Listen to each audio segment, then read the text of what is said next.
Assalamu alaikum to everyone and good morning to everyone. Hopeful everyone is doing good.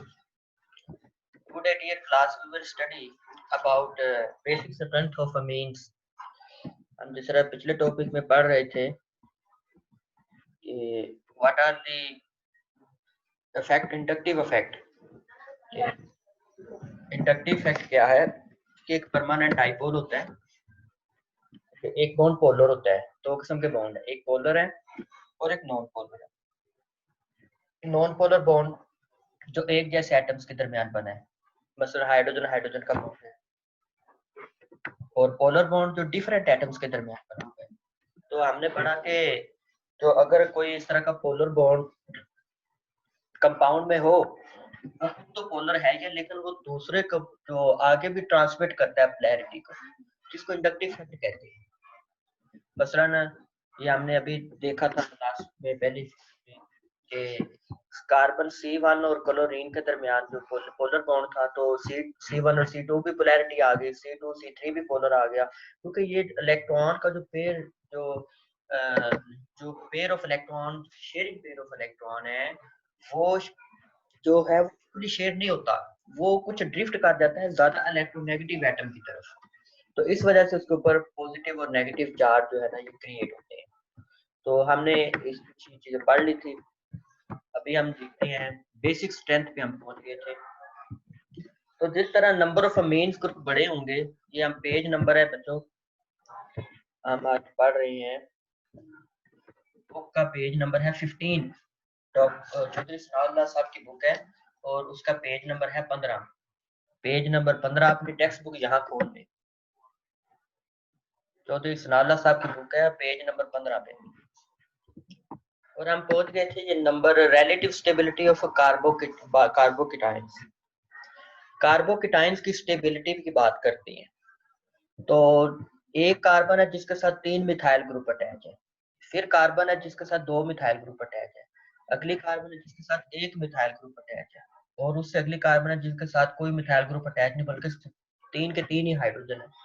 Carbocation वो होते हैं जिनके ऊपर कार्बन के ऊपर जमा का चार्ज हो, यानी कि उसके ऊपर जमा का चार्ज हो, तो उसको कार्बोकेटाइन कहते हैं।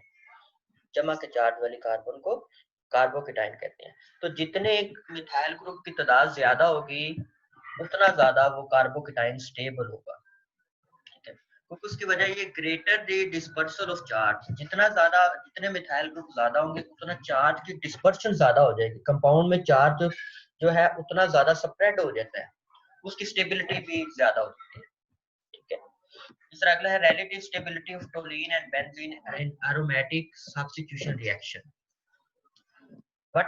How can we explain the stability of toluene and benzene? आप नीचे बुक में देख सकते हैं, एक टोलीन का स्ट्रक्चर बना हुआ है और एक बेंजीन का स्ट्रक्चर बना हुआ है, ठीक है।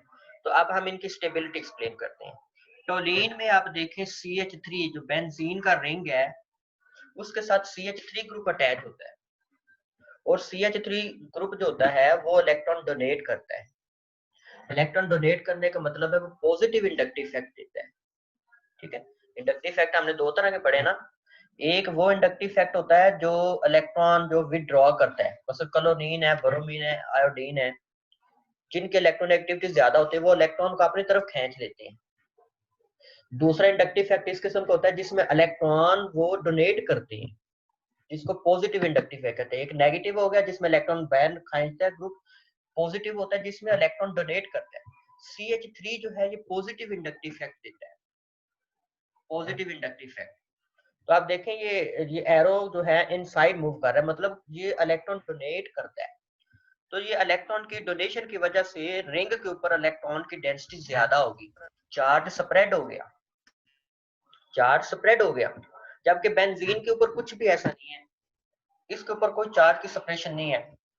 तो इस तरह अगर इलेक्ट्रोफाइल जो है, इलेक्ट्रोफाइल सब्स्टिट्यूशन रिएक्शन जो होगा वो किसका ज्यादा होगा, कौन ज्यादा ग्रेटर रिएक्टिव देगा इलेक्ट्रोफिलिक सब्स्टिट्यूशन रिएक्शन की, which one will be greater reactive, टोलीन और बेंजीन? आप में से कौन बताएगा जी? अपना माइक अनम्यूट करके कोई बच्चा बताए कौन सा ज्यादा रिएक्टिव होगा, टोलीन ज्यादा रिएक्टिव होगा इलेक्ट्रोफिलिक सब्स्टिट्यूशन के लिए या बेंजीन ज्यादा रिएक्टिव होगा? एनीवन? आप में से कोई एक बच्चा अपना माइक अनम्यूट करके मुझे बताएं कि इनमें से कौन सा ज्यादा जो है वो रिएक्टिव होगा, टोलीन रिएक्टिव होगा या बेंजीन रिएक्टिव होगा जी, और क्यों होगा जी? कमल, फुरकान, आप बताएं, टोलीन ज्यादा रिएक्टिव है या बेंजीन ज्यादा रिएक्टिव है? ये टोलीन का स्ट्रक्चर है, इसमें CH3 लगा हुआ है, बेंजीन में सिंपल बेंजीन का स्ट्रक्चर है। हम देखते हैं टोलीन जो CH3 है ये इलेक्ट्रॉन डोनेट करता है, डोनेशन की वजह से ये देखा ना, इलेक्ट्रॉन डोनेट कर रहा है और इसके ऊपर डेंसिटी बढ़ गई, ये नेगेटिव लिखा हुआ है, मतलब डेंसिटी स्प्रेड होगी, बढ़ गई है। तो इलेक्ट्रोफाइल की सब्स्टिट्यूशन जो होगी वो किसके ऊपर ज्यादा होगी, बेंजीन के ऊपर या टोलीन के ऊपर? जी फुरकान है क्लास में अभी? कासिम आप बता दें कौन सा ज्यादा रिएक्टिव होगा, बेंजीन रिएक्टिव होगी या टोलीन ज्यादा रिएक्टिव होगी?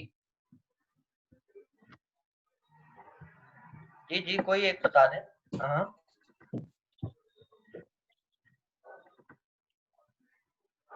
जी बोले फुरकान, आपका माइक अनम्यूट हो गया। तो बेंजीन ज्यादा रिएक्टिव है या टोलीन ज्यादा रिएक्टिव है?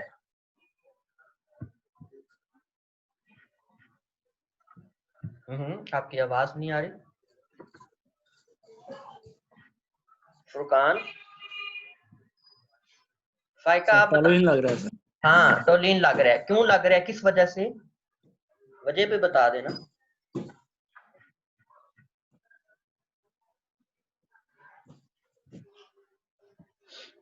वजह भी बता दे। Why toluene is more reactive for sir ये electrophilic? इलेक्ट्रॉन डोनेट कर रहा है ना इस वजह से।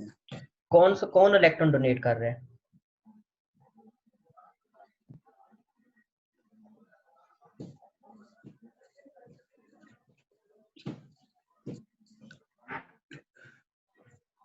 कौन इलेक्ट्रॉन डोनेट कर रहा है?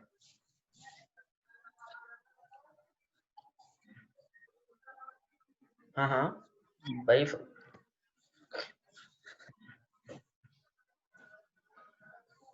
ये इलेक्ट्रॉन डोनेट नहीं है, डोनेट नहीं कर रहा, बल्कि इलेक्ट्रॉन जो डेंसिटी है जो है ना वो इनका बढ़ा रहा है। ये CH3 लगा हुआ है ना, और ये एरो आपको शो कर रहा है, CH3 इलेक्ट्रॉन डोनेट करता है, ये इलेक्ट्रॉन डेंसिटी को आगे पुल करता है, ठीक है। तो ये जो पेयर ऑफ इलेक्ट्रॉन था ये आगे शिफ्ट होगा, इस वजह से पोलैरिटी बॉन्ड में इंड्यूस कर रहे हैं, ये नेगेटिव चार्ज आ गया, इसलिए toluene is more reactive as compared to the benzene. शाबाश। अब अगले पेज पे आ जाए, पेज नंबर 16। अपनी टेक्स्ट बुक का पेज नंबर 16 सामने रख लेना, जिनके पास सनाउल्लाह साहब की बुक है ना वो बुक सामने खोल के रख ले। पेज नंबर 16 की बात पे हम पढ़ रहे हैं आज। अब है relative reactivity of nitrobenzene and benzene in electrophilic aromatic substitution reaction। यानी कि बेंजीन में इलेक्ट्रोफिलिक एरोमेटिक सब्स्टिट्यूशन रिएक्शन में कंपेयर करना है बेंजीन और नाइट्रोबेंजीन में कौन सा ज्यादा रिएक्टिव होगा। इलेक्ट्रोफिलिक सब्स्टिट्यूशन है, यानी इलेक्ट्रोफाइल जो इलेक्ट्रॉन लविंग है, वो इलेक्ट्रॉन जो लविंग होता है जिसको इलेक्ट्रॉन की जरूरत होती है, फाइल होता है लव, इलेक्ट्रॉन लविंग, ऐसा ग्रुप जो इलेक्ट्रॉन पसंद करता है उसने अटैक करना है। तो जिसके ऊपर चार्ज डेंसिटी ज्यादा होगी उसकी रिएक्टिविटी ज्यादा होगी, क्योंकि इलेक्ट्रॉन फाइल को इलेक्ट्रॉन डेंसिटी चाहिए। तो आप देखें एक में नाइट्रोबेंजीन है, एक में दूसरी है अपना बेंजीन है, एक नाइट्रो, ये नीचे गलत टोलीन गलत लिखा है, इसको करेक्ट कर लीजिएगा, ये नाइट्रोबेंजीन है। अब बताएं इनमें से कौन सा ज्यादा रिएक्टिव होगा और कौन सा इलेक्ट्रोफिलिक एरोमेटिक सब्स्टिट्यूशन में लेस रिएक्टिव होगा। बेंजीन इलेक्ट्रोफाइल ज्यादा बेंजीन के ऊपर जल्दी अटैक करेगा या नाइट्रोबेंजीन के ऊपर अटैक करेगा, कौन बताएगा? और इसको एक्सप्लेन करना है थोड़ा सा, आप में से कोई एक बताए और एक्सप्लेन करे जी। एनीवन फ्रॉम यू जी, कोई गर्ल्स में से, फीमेल से, कोई गर्ल्स में से बताए इनमें से इलेक्ट्रोफाइल का अटैक किस पे ज्यादा बेहतर होगा, बेंजीन पे या नाइट्रोबेंजीन पे? गर्ल्स में से कोई अपना माइक अनम्यूट करके बता दो। Anyone from girls?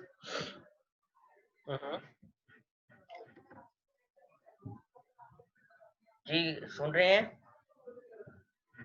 बॉयज में कोई बता दे कि इनमें से कौन सा ज्यादा रिएक्टिव होगा, बेंजीन या नाइट्रोबेंजीन। इलेक्ट्रोफिल किसके ऊपर अच्छी तरह अटैक करेगा, बेंजीन के ऊपर या नाइट्रोबेंजीन के ऊपर? किसका रिएक्शन जो है ना वो ज्यादा रिएक्टिव इनमें से है, बेंजीन या नाइट्रोबेंजीन? जी बॉयज में से कोई? हाँ आपने तो बताया। कासिम आप अपना माइक अनम्यूट करके बताए ना, कासिम अपना माइक अनम्यूट करें ना। मोहम्मद कासिम अपना माइक अनम्यूट करें और बताएं। हाँ जी बताएं, इनमें से कौन सा रिएक्टिव होगा, बेंजीन या nitrobenzene? Electrophilic reaction aromatic substitution किसकी बेहतर होगी, बेंजीन की या नाइट्रोबेंजीन की? और थोड़ा सा जी एक्सप्लेन करना है क्यों। बेंजीन की। क्यों बेंजीन की क्यों होगी? बेंजीन की। वो क्यों होगी, वजह क्या है?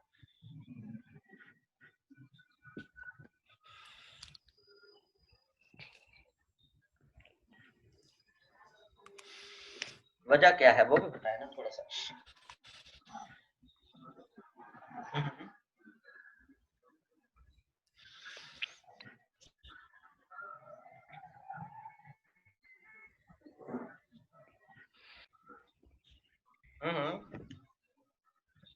जी आप में से कोई टिप्स देना चाहे तो वो दे सकते हैं अपना माइक अनम्यूट करके, अपने दोस्त की मदद करना चाहे तो।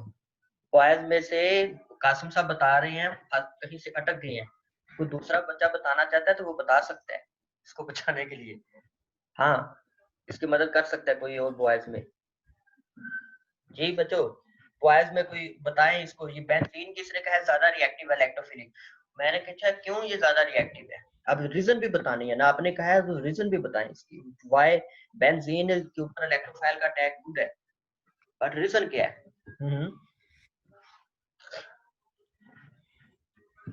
बॉयज में से और भी कोई अपना माइक अनम्यूट करके बता सकते हैं, या सारे सो गए हैं? हाँ फुरकान आप बताएं, खारिस आप भी अपना आप भी टिप्स दे बता सकते हैं। आप में से कोई सा भी बॉयज में कोई सा भी बता सकता है। बट इसकी वजह ये है बेंजीन इसलिए ज्यादा रिएक्टिव है क्योंकि इलेक्ट्रोफाइल होता है जो पॉजिटिव नेगेटिव चार्ज पसंद करता है। अब जिसके ऊपर ज्यादा नेगेटिव चार्ज होगा इलेक्ट्रोफाइल उसके ऊपर ज्यादा जल्दी अटैक करेगा। सीधी सीधी सी गल है, इसमें कोई पुठी गल नहीं है, कोई मुश्किल नहीं है, कोई कुंडी नहीं है। इलेक्ट्रोफाइल का मतलब है ये ऐसा एक फाइल होता है, ऐसी चीज होती है जो कि नेगेटिव चार्ज पसंद करती है। इलेक्ट्रॉन लव फाइल में पसंद इलेक्ट्रॉन पसंद करने वाले। अब जिसके ऊपर इलेक्ट्रॉन की वैल्यू डेंसिटी ज्यादा होगी उसका रिएक्शन इलेक्ट्रोफाइल से ज्यादा तेज होगा, सीधी सी गल है। अब हमारा काम है चेक करना कि किसके ऊपर इलेक्ट्रॉन की डेंसिटी ज्यादा है, अब ये चीज देखनी है। तो देखिए बेंजीन के ऊपर कोई ग्रुप अटैच नहीं है, जबकि नाइट्रोबेंजीन के ऊपर NO2 लगा हुआ है, और NO2 जो ग्रुप है वो इलेक्ट्रॉन डेंसिटी को ये नेगेटिव इंडक्टिव इफेक्ट देता है। नेगेटिव इंडक्टिव इफेक्ट यानी इलेक्ट्रॉन विथड्रॉ करता है, ये लिखा ना NO2 strongly electron withdrawing group, ये एरो के बाहर की तरफ लगा हुआ है ना, इसका मतलब इलेक्ट्रॉन जो है वो विथड्रॉ कर रहा है, नेगेटिव इंडक्टिव इफेक्ट दे रहा है। आप थोड़ा सा पहले पिछले लेक्चर को रिवाइज किया करें ताकि आपको अगले लेक्चर की समझ आ जाए ना। आप लोग जस्ट इधर बैठ जाते हैं, कल वाला लेक्चर आपने नहीं पढ़ा, इस वजह से आपको पॉजिटिव और नेगेटिव इंडक्टिव इफेक्ट का नहीं क्लियर हो रहा, इलेक्ट्रॉन डेंसिटी का नहीं पता था। तो देखिए NO2 इलेक्ट्रॉन यहाँ से विथड्रॉ कर रहा है, विथड्रॉ ना खींच लेना निकाल लेना, तो ये इलेक्ट्रॉन इसमें ज्यादा निकाल लेगा तो इस रिंग के ऊपर इलेक्ट्रॉन पॉजिटिव चार्ज बन गए, देखिए पॉजिटिव लिखा है। जबकि बेंजीन के ऊपर अब नेगेटिव चार्ज किसके ऊपर ज्यादा होगा, बेंजीन के ऊपर ज्यादा होगा क्योंकि इसमें से इलेक्ट्रॉन तो कुछ निकल गए, पॉजिटिव चार्ज आ गया, तो बेंजीन के ऊपर नेगेटिव चार्ज ज्यादा है, इसलिए इलेक्ट्रोफिलिक एरोमेटिक सब्स्टिट्यूशन रिएक्शन जो बेंजीन का है it will be fast, it will be good, simple सा answer. Due to inductive effect, ये इंडक्टिव इफेक्ट की वजह से है कि बेंजीन की रिएक्टिविटी जो है नाइट्रोबेंजीन से ज्यादा है, ये आंसर इसका। अगला है comparison of water phenol ethanol and acetic strength. Inductive बड़ा अहम टॉपिक है, ये पेपर में आ जाना है, इसलिए बी आप इसको अच्छी तरह से तैयार कर लें।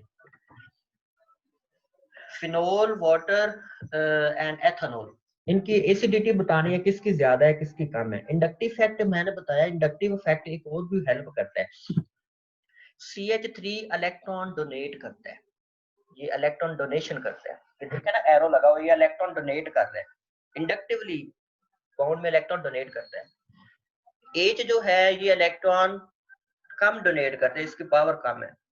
उसका बेंजीन जो रिंग है ये इलेक्ट्रॉन विथड्रॉ करता है, इलेक्ट्रॉन विथड्रॉ। जो हमने पीछे वाली लाइन में हमने कंपैरिजन किया था ना, मैं आपको दिखा देता हूँ। ये हमने लिस्ट बनाई थी एक, ये आगे पेज नंबर पे थी, ये पिछले पेज पे ये आ गई। ये देखिए पेज नंबर है, पेज नंबर 13 पे हमने जो परसों कल का लेक्चर पढ़ा था उसमें देखे ना ये लिस्ट बनी हुई थी कि इलेक्ट्रॉन विथड्रॉइंग पावर किसकी ज्यादा और किसकी कम है। डबल बॉन्ड वाले Na2 की ज्यादा है, ट्रिपल बॉन्ड वाले की उससे कम है, फ्लोरीन की उससे कम है, क्लोरीन की उससे कम, ब्रोमीन की, आयोडीन की, फिर मिथॉक्सी की और बाद में बेंजीन की। बेंजीन की इलेक्ट्रॉन विथड्रॉइंग पावर जो है वो बहुत कम है। Negative inductive factor, negative inductive factor मतलब इलेक्ट्रॉन जो विथड्रॉ कर रहे हैं, ठीक है। तो ये मैंने आपने इधर पढ़ा हुआ था। इस तरह वापस उसी पेज पे जा रहा हूँ जहाँ पढ़ रहे थे, पेज नंबर 16 पे। तो अब देखें बेंजीन तो इलेक्ट्रॉन विथड्रॉ कर रहे हैं, तो एसिड, एसिड क्या होता है, एसिड होती है जो प्रोटॉन डोनेट करती है, इससे प्रोटॉन निकल जाए वो एसिड है, और जो आसानी से दे वो स्ट्रॉन्ग एसिड है, जो आसानी से लूज ना करे वो वीक एसिड है। अब इसमें देखें कौन सा प्रोटॉन आसानी से लूज कर सकता है और कौन सा आसानी से लूज नहीं करता, ठीक है। तो आप इसमें देखें CH3 जब डोनेट करेगा तो OH का जो है, OH का बॉन्ड इट बिकम मच, इसमें डोनेशन मुश्किल हो जाएगी। जब बेंजीन वाला रिंग विथड्रॉ करेगा तो OH का बॉन्ड आसानी से जो है वो ब्रेक हो सकता है, इसलिए फिनोल की एसिडिटी ज्यादा है, वाटर की कम है, और मिथाइल की, मेथनॉल की उससे भी कम है। उसका state of hybridization of atom linked by covalent bond.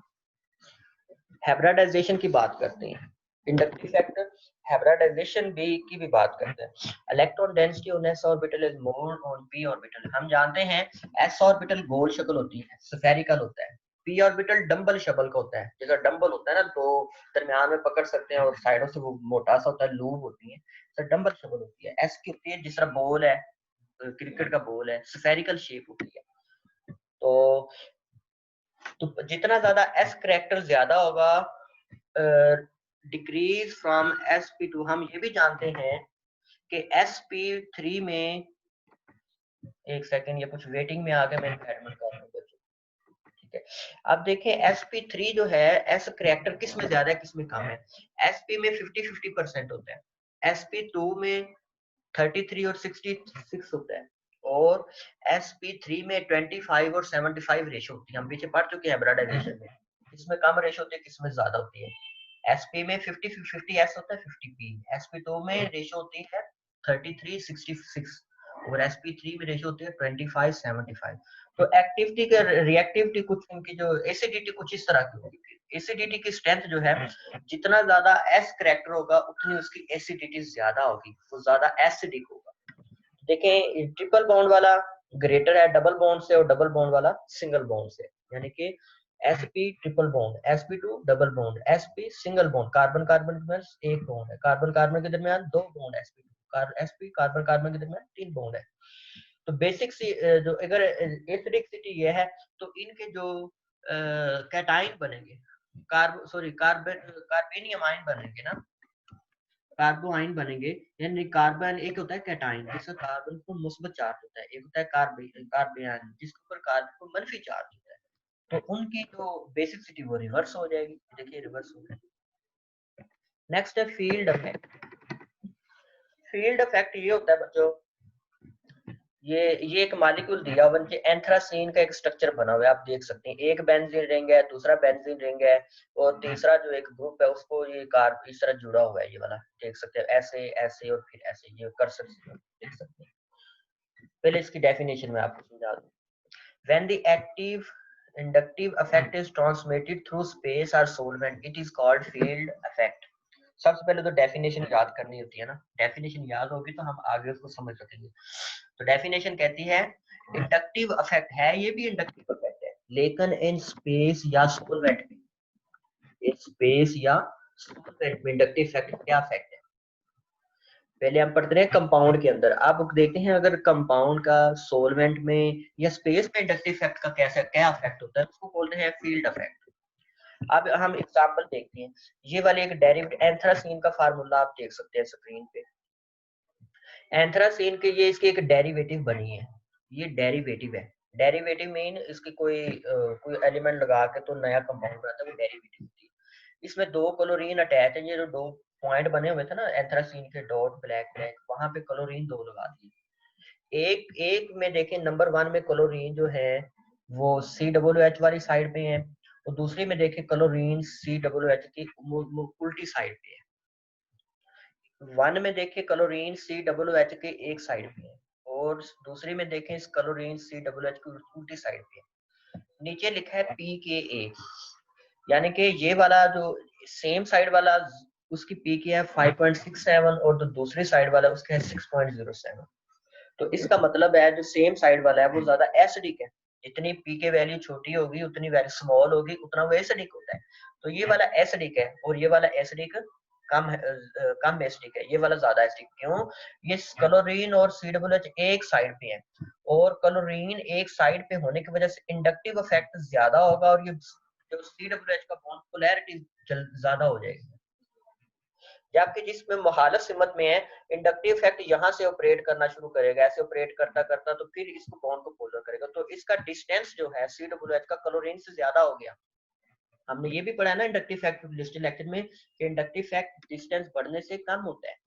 तीसरा हमने वो देखा था क्लोरीन एसिटिक एसिड के साथ पहली कार्बन पे क्लोरीन लगाया, फिर दूसरी पे, फिर तीसरी पे, फिर 4 पे, और देखा कि पहली पे लगाया तो वो ज्यादा एसिडिक था, दूसरी पे लगाया उसकी एसिडिटी कम हो गई, तीसरी पे उससे कम हो गई, चौथी पे क्लोरीन लगाया तो एसिडिटी और। तो डिस्टेंस के बढ़ने से इंडक्टिव इफेक्ट कम होता है। तो इसका जो डिस्टेंस है 2 वाले का क्लोरीन जो मुखालिफ सिमत में है, इसका डिस्टेंस एसिड ग्रुप से दूर है, इसलिए इसकी एसिडिटी कम होगी, और जो जिसका जिस साइड की एसिडिटी ज्यादा होगी, इसलिए ये पी के वैल्यू आप देख लें इसकी कम है और इसकी ज्यादा है। ये फील्ड इफेक्ट है, स्पेस में इफेक्ट है, क्योंकि 3 डायमेंशनल स्पेस में ये इफेक्ट ऑब्जर्व होती है। इस तरह सोलवेंट का भी इफेक्ट होता है। नेक्स्ट है इलेक्ट्रोमेरिक इफेक्ट। इलेक्ट्रोमेरिक इफेक्ट क्या है जी? The complete transfer of shared pair of pi electron of a multiple bond to the more electronegative atom of the bonded atom at the requirement of an attacking reagent is called electromeric effect. फिर दोबारा पढ़ता हूँ। The complete transfer of shared pair of electron, ये complete transfer है। Inductive effect में electron transfer नहीं होता, बल्कि वो विदड्रॉ होता है या डोनेट होता है, बॉन्ड के अंदर ही रहता है, लेकिन रहना बॉन्ड के अंदर ही है इलेक्ट्रॉन पेयर में, इलेक्ट्रॉन पेयर ट्रांसफर नहीं है। लेकिन इसमें इलेक्ट्रोमेरिक इफेक्ट में इलेक्ट्रॉन ट्रांसफर होता है। जी फिर मैं बता दूं, इलेक्ट्रोमेरिक इफेक्ट में इलेक्ट्रॉन की ट्रांसफर है। The complete transfer shared pair of pi electron of a multi-bond to more electronegative atom of the bonded atom at the requirement of an attacking reagent is called electromeric effect। यानी कि ये देखिए एक bond है, ये double bond बना हुआ है, कार्बोनाइल का, कार्बन और ऑक्सीजन के में दो बॉन्ड है, डबल बॉन्ड है, और कार्बन कार्बन के हाइब्रिडाइजेशन क्या है इसमें, एक डबल बॉन्ड है ना, तो एक बॉन्ड है, तो ये sp2 है। सिग्मा बॉन्ड गिन लेना कितने हैं, 1 2 3, कार्बन के 3 सिग्मा बॉन्ड है, तो sp2 हुआ। ऑक्सीजन के हाइब्रिडाइजेशन चेक करें कितनी होगी, एक लोन पेयर, दो लोन पेयर और एक सिग्मा बॉन्ड, 3 चाहिए। ऑक्सीजन भी sp2 हाइब्रिडाइज है, कार्बन भी sp2 हाइब्रिडाइज है। तो ये देखें इसमें अगर कोई रिजेंट ऐड कर दे, कोई रिजेंट ऐड करे, तो ये इलेक्ट्रॉन का ये जो पेयर था, इलेक्ट्रॉन का पेयर ऑक्सीजन को ट्रांसफर हो गया, ठीक है। अब कार्बन का ये पूरे का पूरा जोड़ा जो ऑक्सीजन के ऊपर गया है, इसलिए पूरा नेगेटिव चार्ज ऑक्सीजन के ऊपर आ गया। अब कार्बन ने इस जो शेयर पेयर में अपना इलेक्ट्रॉन खो दिया था, इसलिए कार्बन के ऊपर जमा का पूरा चार्ज आ गया, ये देखें जमा का चार्ज, ठीक है। तो इस तरह ये रिजेंट ऐड करने से पाई से इलेक्ट्रॉन ऑक्सीजन में ट्रांसफर हो गया, कंप्लीट ट्रांसफर हो गया, लेकिन नया आयन बन गया। अब इसमें हाइब्रिडाइजेशन चेक करें क्या होगी, इसमें ये वाली sp3 है, लेकिन ऑक्सीजन की sp3 नहीं है, ऑक्सीजन sp है, sp3 है, ठीक है। तो रिजेंट के ऐड करने से इलेक्ट्रॉन जो का transfer from double bond to,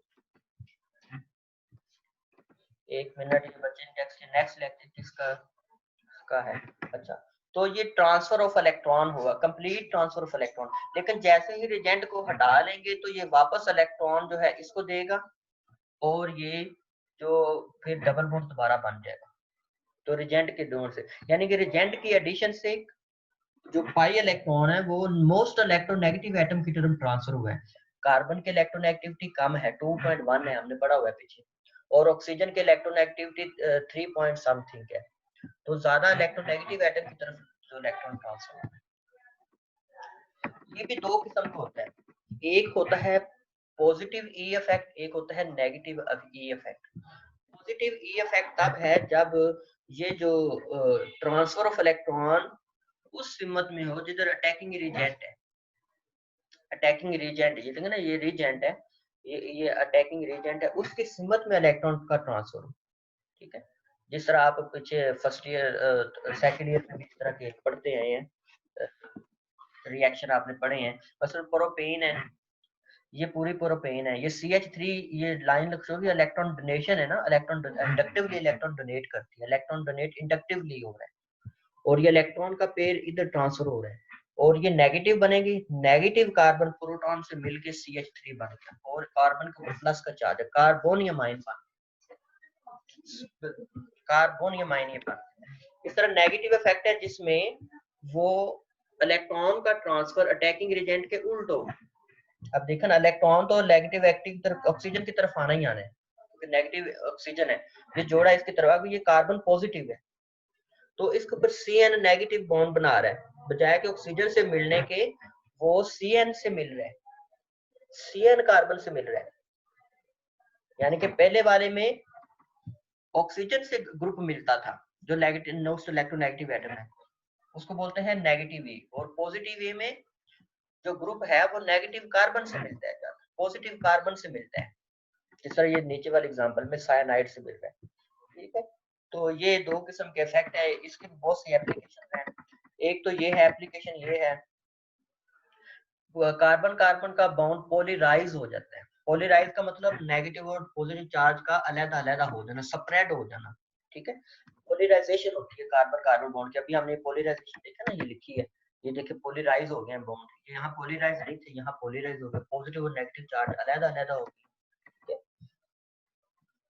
दूसरा है अगर इलेक्ट्रोफाइल, पहले में जब इलेक्ट्रोफाइल अटैक करे, ये इलेक्ट्रोफाइल था, इलेक्ट्रॉन नबी, ये सॉरी न्यूक्लियोफाइल है,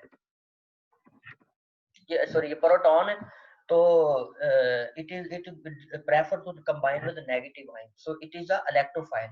इलेक्ट्रोफाइल है तो पॉजिटिव इंडक्टिव फाइल है, इंडक्टिव मैथमेटिक का फैक्ट है। और अगर न्यूक्लियोफाइल अटैक करे, ये न्यूक्लियोफाइल है ना, इसके ऊपर खुद मंफी चार्ज है, और ये कंबाइन किससे कर रहा है, पॉजिटिव कार्बन से, यानी कि ये पॉजिटिव चार्ज पसंद करता है, इसलिए it is a nucleophile. Nucleophile attack करे तो नेगेटिव मैथमेटिक का फैक्ट है। तो ये दोनों, ये दूसरी एप्लीकेशन आ गई। ठीक है, तीसरी एप्लीकेशन ये है, अब बेंजीन के ऊपर देखें, बेंजीन के मुख्तलिफ स्ट्रक्चर जो है बन जाते हैं। तो मसलन ये बेंजीन है, इसके ऊपर इलेक्ट्रोफाइल जो है, ये कार्बन कार्बन के दरमियान एक बॉन्ड बना हुआ है। ठीक है, इलेक्ट्रोफाइल जो है, पहले ये बॉन्ड ब्रेक हो रहा है, बॉन्ड ब्रेक हो गया तो वो मेसोमेरिक इफेक्ट के तहत जो इलेक्ट्रॉन पेयर था वो एक कार्बन पे चला गया, और उस पर मंफी आ गया, दूसरे वाले कार्बन पे मुस्बत चार्ज आ गई। देखिए एक पे मंफी आ गया, दूसरे में बॉन्ड खत्म हो गया कार्बन कार्बन के दरमियान, क्योंकि पूरे का पूरा एक इलेक्ट्रॉन, एक बॉन्ड में दो जोड़े होते हैं ना, तो पूरे का पूरा पेयर ऊपर चला गया, एक कार्बन ने ले लिया, और एक कार्बन ने अपना इलेक्ट्रॉन लूज कर दिया, इसलिए पॉजिटिव चार्ज आ गया। अब इसके ऊपर ई जो है वो अटैक कर रहा है, इलेक्ट्रोफाइल अटैक करेगा तो इससे ये बन गया। ठीक है, इस तरह की एक ये रिएक्शन, मसलन ये आगे एग्जांपल है, मिथॉक्सी ग्रुप बेंजीन से अटैच है, ऑक्सीजन अपने का पूरा जोड़ा इसको डोनेट करता है इस कार्बन। ठीक है, तो ये कार्बन इधर बॉन्ड बना लेगी, क्योंकि हमने पढ़ा हुआ है कि मैक्सिमम बॉन्ड कितने बना सकते हैं, हाइड्रोजन एक बॉन्ड बना सकता है, ऑक्सीजन मैक्सिमम 3 बॉन्ड बना सकती है, नाइट्रोजन मैक्सिमम 4 बॉन्ड बना सकती है। ठीक है, इस तरह कार्बन मैक्सिमम 4 बॉन्ड बना सकती है। तो इसलिए ये अगर ये नया बॉन्ड इधर कार्बन का ऑक्सीजन के साथ बनेगा तो ऑटोमेटिकली ये वाला बॉन्ड ब्रेक करना पड़ेगा, और ये जो बॉन्ड टूटेगा तो ये जो जोड़ा है इलेक्ट्रॉन पेयर का, ये किधर जाएगा, क्योंकि इधर ऊपर से नया जोड़ा आया है, तो ये वाला जोड़ा अगली कार्बन को शिफ्ट हो जाएगा। ठीक है, और वो आगे नीचे वाली कार्बन को शिफ्ट हो गया, इस तरह आगे यहाँ तक पहुंच गया जोड़ा। यहाँ पे वो इलेक्ट्रोफाइल अटैक कर रही है, इलेक्ट्रॉन लविंग है ना, ऊपर मुस्बत चार्ज है और ये मनफी चार्ज को पसंद करता है, इसलिए इसे बोलते हैं इलेक्ट्रोफाइल। तो इलेक्ट्रोफाइल ये देखिए यहाँ पे मनफी चार्ज वहां अटैक करके बॉन्ड बना लेगा, ठीक है। तो इस तरह का है, ये थी जब ये पैरा पोजीशन पे पड़ रहे हैं। अगर ये वाला जोड़ा आर्थो पे रुक जाता है तो आर्थो पे ये अटैक करेगा, ये बोलते हैं ना, ये यहाँ पे ग्रुप अटैच है, पहली वाले को आर्थो कहते हैं, दूसरी को पैरा कहते हैं, और जो नीचे होती है सॉरी आर्थो, पहली आर्थो, दूसरी मेटा और तीसरी वाली पैरा, ठीक है। तो ये पैरा ये आर्थो पे अब अटैक करेगा तो ऐसे बन जाएगा। तो ये इलेक्ट्रोमेग्नेटिक इफेक्ट है। अब दोनों इफेक्ट का comparison it's very very short question में अगर आ जाए तो आपने लिखना है। इंडक्टिव इफेक्ट जो है वो परमानेंट होता है, inductive effect is a permanent. Electromagnetic effect होता है, इसमें इलेक्ट्रॉन की कंप्लीट ट्रांसफर होती है, लेकिन जैसे ही रिजेंट को रिमूव करते हैं तो वापस वही बॉन्ड बन जाते हैं, यानी कि ये परमानेंट नहीं होता, ये टेम्परेरी होता है। इंडक्टिव इफेक्ट परमानेंट है क्योंकि डाइपोल बनता है ना इसमें, मतलब Cl का बॉन्ड, हमने पहली एग्जांपल जो शुरू में किया था, फर्स्ट एग्जांपल कार्बन और Cl बॉन्ड की पड़ी थी। तो it was we say that कि इसमें जो परमानेंट इफेक्ट था। इलेक्ट्रोमैग्नेटिक इफेक्ट जो होता था, अभी हमने देखा जैसे ही वो टेम्परेरी रिजेंट को रिमूव करेंगे तो वो डबल बॉन्ड वापस बन जाएगा। दूसरी चीज है कि इसमें इलेक्ट्रॉन पेयर लीव नहीं करता मॉलिक्यूल ऑर्बिटल, जिस ऑर्बिटल में है वो इलेक्ट्रॉन पेयर लीव नहीं करता, उसी ऑर्बिटल में रहता है। लेकिन इसमें बॉन्ड टूट जाता है, इसमें देखा ना डबल बॉन्ड था तो सिंगल में मैंने भी वो पहली एग्जांपल सिंगल बन गया था, C O C double bond O का बॉन्ड चेंज हो गया था सीओ का बॉन्ड, यानी कि वो इलेक्ट्रॉन पेयर अपने ऑर्बिटल से निकल गया। इसमें मॉलिक्यूल ऑर्बिटल अपने पेयर से, अपने मॉलिक्यूल ऑर्बिटल से इलेक्ट्रॉन पेयर जो होता है वो ट्रांसफर हो जाता है, लीव हो जाए, मुकम्मल तौर पे लीव कर जाए। तीसरी चीज है, तीसरा डिफरेंस है, हाँ, इसको इंडक्टिव इफेक्ट परमानेंट इफेक्ट होता है, इसके लिए कोई रिजेंट की जरूरत नहीं होती। ये तो भाई बॉन्ड का पोलर होना है ना, पोलर या नॉन पोलर, डाइपोल मोमेंट आपने पढ़ा होगा, डाइपोल मोमेंट ही है सिंपल बॉन्ड में, ठीक है। इंडक्टिव इफेक्ट जो है, मतलब Cl का बॉन्ड है, सी में सी के इलेक्ट्रोनेगेटिविटी कम है, क्लोरीन के इलेक्ट्रोनेगेटिविटी ज्यादा है, तो दरमियान में एक इलेक्ट्रॉन क्लोरीन का था, एक था उसका कार्बन का, वो शेयर किया हुआ था। तो क्लोरीन के इलेक्ट्रोनेगेटिविटी ज्यादा होने की वजह से वो थोड़ा सा बॉन्ड ड्रिफ्ट हो गया क्लोरीन की तरफ, क्योंकि उसके इलेक्ट्रॉन खींचने की सलाहियत ज्यादा है, तो बॉन्ड पोलर हो गया। अगर दरमियान में होता तो कुछ दोनों के ऊपर कोई चार्ज नहीं, लेकिन थोड़ा सा शिफ्ट होने की वजह से चार्ज बन गया, यानी कि कार्बन के थोड़ा सा हट गए, इसलिए पार्शियल पॉजिटिव और क्लोरीन के पार्शियल नेगेटिव आ गया, ठीक है। तो इस तरह ये वाला था। इस इंडक्टिव इफेक्ट के ऊपर कोई रिजेंट डालने की जरूरत नहीं है, जबकि इलेक्ट्रोमैग्नेटिक इफेक्ट में रिजेंट डालेंगे तो डबल बॉन्ड का इलेक्ट्रॉन ट्रांसफर होगा ना, डबल बॉन्ड का जो पाई बॉन्ड का इलेक्ट्रॉन था नेगेटिव एटम की तरफ फ्री ट्रांसफर होगा, इसके लिए रिजेंट की जरूरत है। तीसरा और फोर्थ डिफरेंस है, इसमें पार्शियल सेपरेशन होती है, मैंने पहले बताया फुल फुल इलेक्ट्रॉन ट्रांसफर नहीं होता, बल्कि पार्शियली थोड़ा सा डेंसिटी शिफ्ट होती है दाएं बाएं। लेकिन इसमें कंप्लीट सेपरेशन होती है, इवन के पॉजिटिव और नेगेटिव चार्ज बनता है, पूरा पॉजिटिव लिखते हैं, इसमें पार्शियल लिखते हैं। इसमें कोई आयन नहीं बनता, लेकिन इसमें आयन बनते हैं, पॉजिटिव नेगेटिव चार्ज जब बने तो आयन बनते हैं। इसमें मल्टीपल बॉन्ड होने की जरूरत नहीं है, मल्टीपल बॉन्ड का मतलब है डबल या ट्रिपल बॉन्ड, सिंगल नहीं, डबल या ट्रिपल पाई इलेक्ट्रॉन, तो इसमें लेकिन शर्त है। अगला है localization of localization bond. Localize का मतलब होता है जहां पे वो फिक्स हो, ठीक है, इसकी डेफिनेशन पहले पढ़ते हैं। Those bonds in which the overlapping orbitals are almost in fixed position are called localized bonds. इसमें overlapping orbital fixed है, overlapping orbitals are fixed, localized हमारे उधर ही होते हैं। इस तरह सिग्मा बॉन्ड localized बॉन्ड है, सिग्मा बॉन्ड कार्बन हाइड्रोजन का बॉन्ड है, वो भी सिग्मा बॉन्ड है, सारे localized। Since the position of orbital are fixed, similarly example है ये देखिए CH2 CH3 और CH3 का बॉन्ड है, तो इसमें कार्बन और कार्बन के दरमियान जो बॉन्ड बन रहा है वो फिक्स है, वो हिलना नहीं है, चाहे कितने CH3 के दरमियान जो इलेक्ट्रॉन पे जमा पे है वो नहीं रहना। ये अगली एग्जांपल है CH3 CH2 CH3, तो सी कार्बन और कार्बन के दरमियान जितने बॉन्ड बन रहे हैं या कार्बन और हाइड्रोजन के दरमियान जितने बॉन्ड है वो फिक्स है। इस तरह एक और एग्जांपल है CH2 CH2 के दरमियान भी वो भी फिक्स है। इस तरह CH की तरफ localised, these are localized bond। इस तरह वाटर का बॉन्ड है, H2S का, HCN का वगैरह, ये लोकलाइज्ड बॉन्ड है। डीलोकलाइज्ड बॉन्ड क्या होते हैं? डीलोकलाइज्ड बॉन्ड जिनकी बॉन्ड की पोजीशन फिक्स नहीं होती, यानी कि डबल बॉन्ड अगर इस कार्बन के दरमियान है तो पॉसिबल है यही डबल बॉन्ड दूसरी कार्बन के दरमियान भी हो। उसमें तो पता था ये सिंगल बॉन्ड इस कार्बन के दरमियान ही रहना है, सिग्मा बॉन्ड सारे लोकलाइज्ड होते हैं। पाई बॉन्ड भी सारे जो है लोकलाइज्ड नहीं होते, कुछ डीलोकलाइज्ड होते हैं। अच्छा जी, डीलोकलाइजेशन है, मसलन अब एग्जांपल है 1,3-ब्यूटाडाइन, 1,3-ब्यूटाडाइन की एग्जांपल इसमें आप देख सकते हैं। तो ये कॉन्जुगेटेड डाइईन पे बोलते हैं, which is a conjugated diene, conjugated diene भी इसको कहते हैं। देखें ना, 1,3-ब्यूटाडाइन है, ये नीचे स्ट्रक्चर को देखें, 1 2 3 4, 4 कार्बन है, 4 कार्बन होते हैं ब्यूटेन की। तो इसमें है 1 और 3 पे, 1 और 3 पे डबल बॉन्ड है। एक मिनट भाई।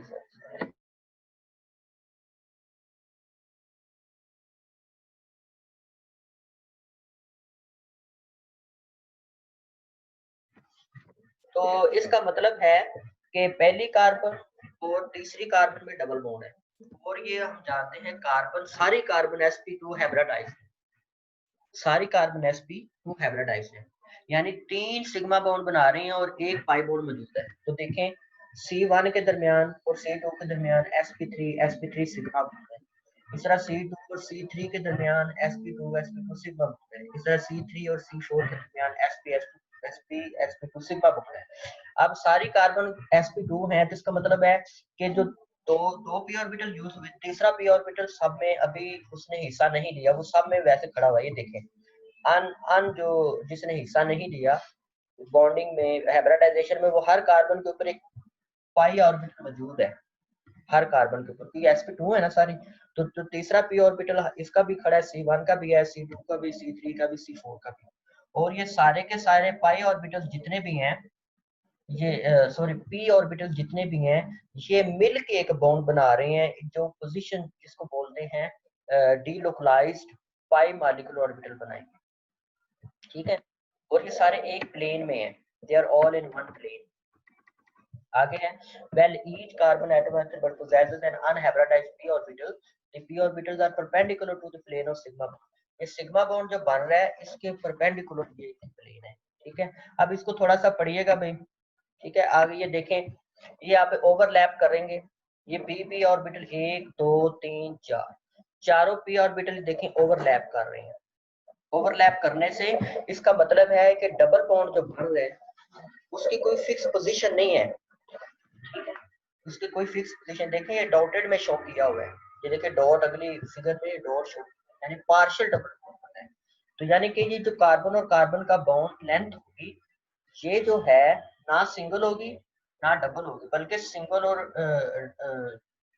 डबल के दरमियान आ जाएगी।